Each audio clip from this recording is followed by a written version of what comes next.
Good afternoon. Off kasi natin ngayon kaya mag walking muna tayo. Dito tayo sa labas. Mag walking dito tayo sa highway. Time check is 7 o'clock PM.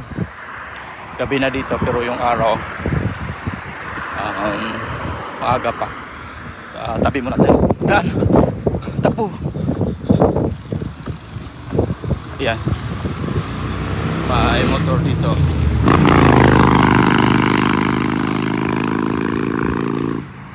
So, nandito tayo. Shoutout muna tayo sa ating mga masugid na taga-subaybay. Mex Kusina. Yung pinaka-supporter natin. And Sir Anthony Abe. PB. Pulobing Vloggers. Ating supporter din. Maxi yun, baka magtampo yun pag hindi natin ma-shoutout. Alexis, Ma'am Ima ng Saudi, ating supporter, yung sawang taga-subaybay sa atin. Ma'am Arlene, Marilyn vlog, taga-subaybay din natin. Shoutout natin sila. Ma'am Chensky, Boholano vlogger, taga-suporta din dyan natin. Ma'am Chensky, Ma'am Jing, Charmad, Gamino, G-Boy, at si Joker, yung mga taga-subaybay natin. So dito tayo, off natin muna camera natin kasi private property ito. So dito tayo dadaan. So dito na tayo sa isang highway. Alas 7 na ng gabi ngayon pero maaga pa or maaraw pa kasi summer na. So hindi mo siya mga alas 9 pa to lulubog yung araw dito. So ito yung area ko during summertime. Opo kasi kaya walking tayo, running, jogging, tanaw-tanaw dito sa mga magagandang tanawin, saka YouTubing. Ito lang kasi yung pinakakuha natin, pinaka-vision natin. Kaya ipasyal ko kayo dito. So habang ako nag-walking, nagra-running, jogging, mapasyal ko kayo. So tingnan mo yung napakagandang green na mga halaman at mga puno ng kahoy. Saka malinis. Ito yung pathway ko or pathway sa family ko na ginagamit pang walking, running, jogging.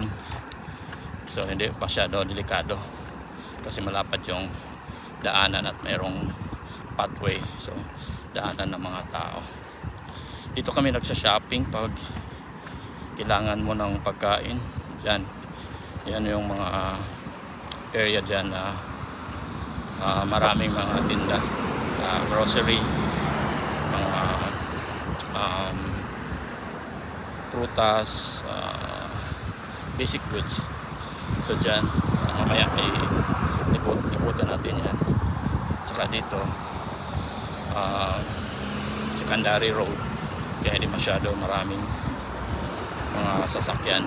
Kaso summer ngayon, walang klase ng mga estudyante, kaya hindi masyado traffic, pero minsan matraffic ito pag umaga tsaka ngayon, tsaka alas 7 na ng gabi, kaya wala masyadong mga estudyante or wala nang mga trabahante, nakauwi na. At mayroong fire station dyan, so malapit kami sa fire station. So at saka itong kabila sa kanan ko, may magandang neighborhood dyan. Tsaka dyan, yan yung grocery area. tsaka mga restaurant. So kita nyo yan, maraming mga sasakyan doon. Tsaka ito dyan, fire department. Hindi lang natin makuha ng malapitan kasi baka magreklamo. Sayang din yung video natin. Okay, diretso lang tayo. Nakalakad na tayo ng 1 oras. At ito naman yung isang lugar na ibang neighborhood. Patuloy lang tayo maglakad para mapakita ko sa inyo yung lugar namin na napakaganda. May ibon pa. Ito 7:30 na ng gabi, maaraw pa rin, tsaka walang tao na naglakad ngayon. Actually kaninang umaga napakainit, 100 degrees Fahrenheit, almost 40 din yon sa centigrade. Ganito ka init dito pag summer, tsaka yung araw matagal mag sunset.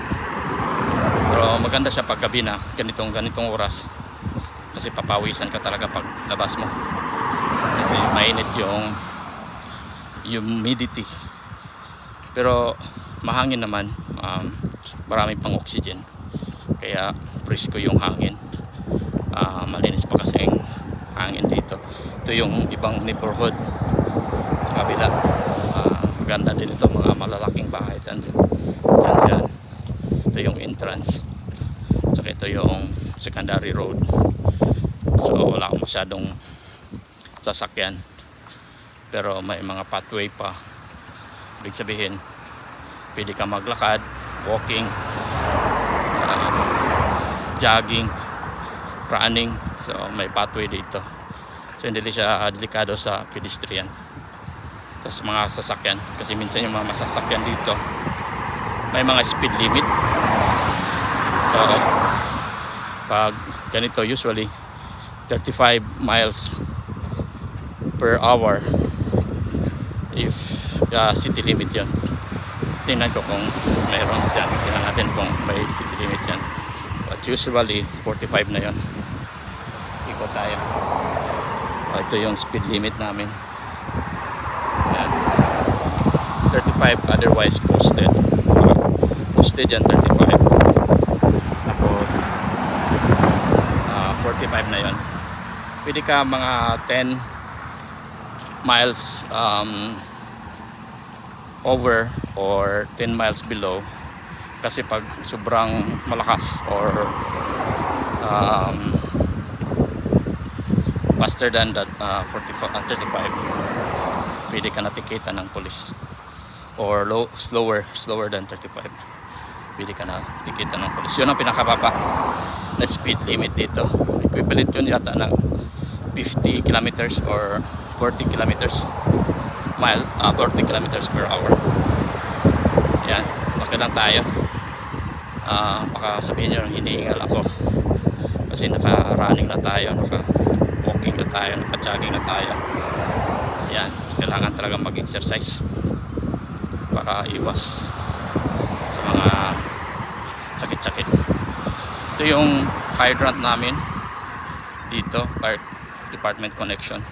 Dati yan pula, ngayon repaint nila ng yellow. Kaya yung mga fire truck dito, kunti na lang na hose ang ginagamit nila. At may nakita tayong isa na naglalakad dito na walking. Yan. So napakaganda dito mag walking, malinis, safe siya kasi mayroong pathway. Kaya dito ako lakad, mga 5 kilometers din ito. Iniikot ko kada araw para kung mag-off ako, para ma-maintain ko yung stamina ko. Dito tayo dadaan sa kabila. Hello, enjoy your walking. Yung kaibigan natin off din siguro, kaya nagwa-walking dito. Yun ang maganda pag lumabas ka sa bahay, meron kang makilala, tsaka makikita dito sa daan Marami din mag walking dito umaga, hapon. Basta weekdays kasi ngayon, it's Wednesday, so kundi lang yung lalakad dito. Yan, diretso pa tayo. So, yung pinaka-cruising ko na mag left turn ako, pakita ko sa inyo yung traffic light namin. Ito yung solid green, diretso yan. Saka kita mo yung arrow na nag-blink, yield dyan siya, hindi yan siya stop, warning lang na nag-blink siya, kaya pwede ka mag left turn. Pero kung mag red na yan, bawal na yan mag left turn. Pero ganyan ka walk, kuan siya, blinking siya, diretso lang sa solid. Saka doon sa right turn dyan, right turn dyan. Yan, may neighborhood din yan, mga bahay-bahay. So dito tayo, dito ako iikot. Saka makita mo yung bike lane dito. Ayan, sa kabila, kita mo yon, may marka. So dito, maganda dito mag-biking. Safe dito. Kasi tertiary road na ito. Kita mo yan. Ayan. Bike sign. Pwede mag biking. Ito. Mas klaro ito na sign. Ayan. Pero wala tayong bike ngayon eh. May bike ko sa bahay pero walang gamit. Mas maganda kung mag-walking lang ako. Ayan. Bike lane yan. So maraming magbabike dito, or kung gusto mo magbike, dito ka mag designated area. Kasi yung kwan dito, mga designated area para hindi delikado. At saka may right of bikes yun. Priority yung mga bisikleta dito. Kaya safe ka magbike dito. So hindi pwede mo saka sa yung mga nagbibisikleta dito, kasi priority sila dito na area. Saka kita mo yung mga puno, napaka green. Maganda din ito pag fall kasi mag-change ang kulay. Sunod meron na akong makita na iwak muna natin. Yan, diretso na tayo kasi kanina may mga homeowners dito. Maganda ditong mga bahay dito, kita mo yan, mga malalaki din, mga malaki yung yard nila, saka forested area. Kaya minsan galit yan sila pag mabidyohan mo, baka masisira pa tayo. Ayan, kita mo yung bahay na yan, napakaganda. Ganda yung landscaping niya, saka yung puno, daming mga area yan. Private house yan, napakaganda. At saka ito yung area, so pwede tayo mag video dito kasi public naman ito, taxpayer naman tayo, kaya pwede tayo mag video dito. Ayan, maganda ditong simoy ng hangin, malinis, saka yung oxygen content ang dami pa, kaya sarap mag ginhawa kasi yung oxygen is very high. Ayan, diretso pa tayo. Yun yung mga bahay na magaganda. Ayan, maganda talagang area dito, yung neighborhood kasi forested, saka malaki yung area nila. Diyan tayo galing, saka ganito ang area dito. Kaya may bahay pa dyan, saka dyan may bahay, dyan may bahay. Diretso tayo. Saka marami pa ditong mga deer or binaw, kaya minsan sagasaan sila. Kawawa naman. Saka bawal din mag hunting dito. Yung area dito na deer hunting nasa bukid, so kailangan mo lang ng permit, or yung may-ari din pwede ka mag-rent ng mga shotgun or mga gamit. Meron ding bow and arrow, pwede din yung gamitin mo. Maghingi ka lang ng permit, or yung may-ari ng lupain may permit na siya, kaya pwede ka lang, bayad ka lang, punta ka doon overnight hanggang makakuha ka ng kung anong klaseng hayop na makuha mo. Sa iyo na yon. Pero kadalasan may mga kwan dito, mga deer hunting, saka rabbit, duck hunting, depende sa anong gusto mo na sports, fishing din, marami din fishing.